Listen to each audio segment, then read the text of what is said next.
like, no, you've got food.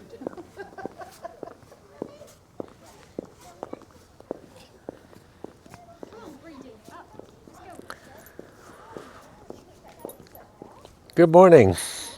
Today we're on Plymouth Hoe and it's a nice day. The reason we're up here, because if you were here in 1815 in July and looked out to the Sound, you would have seen this scene. The importance of this scene, the crowds of people are here for a reason. Napoleon Bonaparte was aboard HMS BELLEROPHON, a 74-gun British warship, a third rate. Brought him back from France after he surrendered to Captain Louis Maitland, hoping to be treated well in Britain. So he came here after the defeat of Waterloo and was here for 2 weeks. During his time here, Napoleon wrote to the Prince Regent asking to be allowed to live in England. I won't go into Napoleon's military history. Safe to say that he was one of the most brilliant military minds of all time. His victories, out of 50 battles, he won 47. The man was adored by his troops. Every time he came back from defeat, he was cheered by the crowds and soldiers flocked to him. And he loved his soldiers. He was the last man to go to bed at night and the first man to wake up.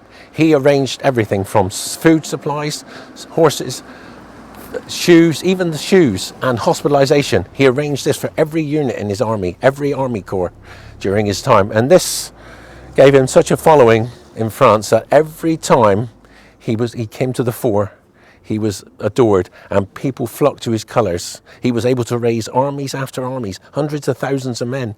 500,000 men marched into Russia with him, and only 10% came out.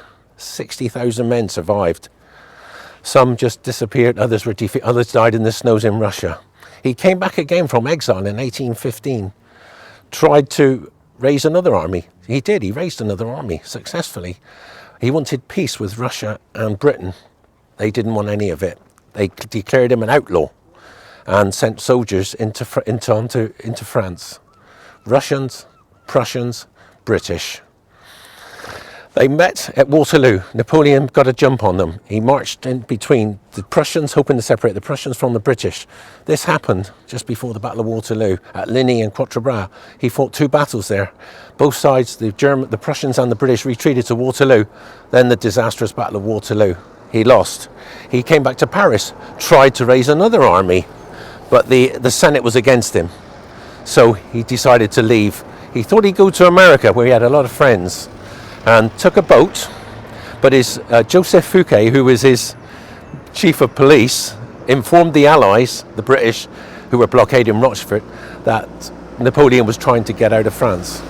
So they were ready for him. Napoleon got to the Isle of Ash, just off Rochefort, but with the British warships out in the sea, he couldn't go any further. So he thought England perhaps would take pity on him and it wouldn't be such a bad place to live. So he surrendered to Captain Maitland on board HMS BELLEROPHON.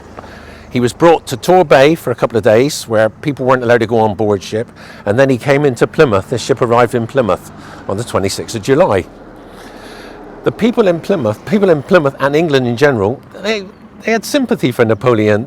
Although he was the ogre of Europe throughout the Napoleonic Wars and he caused much death and destruction, the average person adored Napoleon. As you can see by this picture, people came from all over Britain to see Napoleon in Plymouth. And it said there on this plaque that at one day there was 8,000 people around the BELLEROPHON trying to get a glimpse of Napoleon.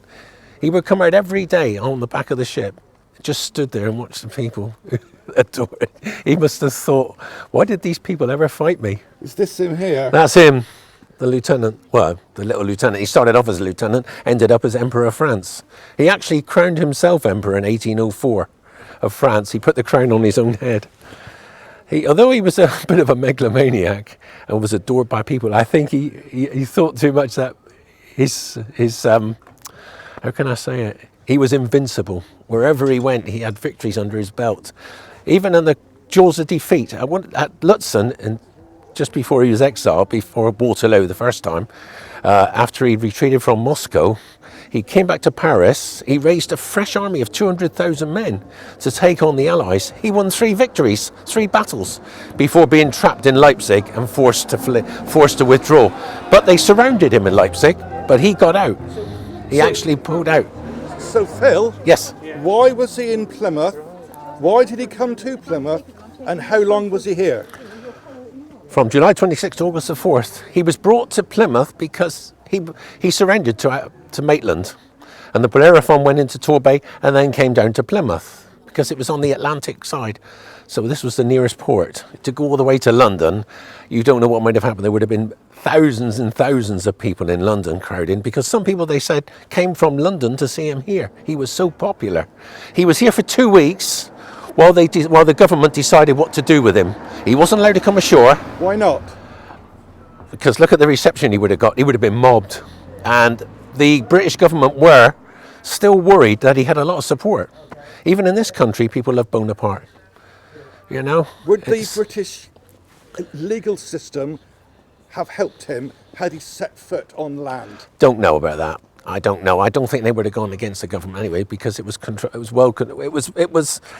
well thought out. They didn't want Napoleon here because it would have made him a martyr. He wanted to live in Britain. He asked the Prince Regent, he wrote to Prince Regent asking permission to retire in Britain. But the decision what to do with Napoleon was actually decided at a house in Plymouth. Well, it wasn't decided, it was decided in London, the Admiralty, and it was sent to the letter, the instructions of what to do with Napoleon was sent to a Bel Air house in Plymouth. Whereabouts in Plymouth was that, Phil? Peveril. It's where Bel Air Road and Elphinstone Avenue meet at Peveril. There it was decided by Lord Keith and 2 other officers, high-ranking officers, to open these instructions, and that's what they were told to do, was to get rid of him, take him away to exile, St. Helena, So Phil, right out in the Atlantic. when he was here, Yes. what would have been the scene out here, do you Well, you've think? seen the picture. Describe it to me, Phil. Hundreds and hundreds of little boats coming out from all parts of the shore just to catch a glimpse of Napoleon. He never spoke to anyone. I mean, he had a routine on board ship, but he never spoke. He just stood there, and he must have thought, well, all these people love me. Where did I go wrong? I guess it must have been an income for local people selling Boatmen. boat trips. Yes, yeah. So- People always make money. So today we've got dockyard and warship, and in the day we had Napoleon. Yes, Napoleon Bonaparte. Where did he go after he left here then? He was taken out and he was transferred to another ship called HMS Northumberland, and taken off to, he went to Torbay for a couple of days first, and then went out on HMS Northumberland, and then was transferred to St. Helena, right out in the Atlantic, where he could not escape. Now I believe there's a link between the vessel he was on here and Plymstock. Yes, I'll talk about that a bit later on the next part, if you like. Keep you enthralled. So it's a lovely day on the Hoe today, It is isn't today. it? It's like a mill pond out there. I wonder what Napoleon would have thought of it here. I think he was quite amazed at the amount of support he had from people. He's probably sat on that boat thinking, these people, why did I ever fight them? Because, But he did. Because the conception is, we hated him. No, he was. He was. Don't forget, he was born into the Republic when, just after the French Revolution, he came to power. Then he started off as a lieutenant like I said, in 1793. There were still a lot of royalists in France, and the revolution was still going on in the Vendée and the south coast. Toulon for a start. The British helped him, helped the royalists. We sent ships over to help. Admiral Hood, I believe it was. But Napoleon actually planned the counterattack and pushed the royalists out of Toulon. That was his first victory. So he was born in revolution. But his ideas for Europe, if you like, he wanted the first common market in Europe. He wanted all these nations to be one. Same currency, same, like the common market, but Ahead it just of his didn't work. time. Yeah, Ahead but of his time. don't forget, Europe was ruled by kings and princes, and they did not want revolution. They did not want this, and they saw Napoleon as a revolutionary. So He had some revolutionary ideas, actually. So I think we're heading somewhere else now, aren't we? Yeah, we're going to have a look at the cemetery, because there was an interesting reason.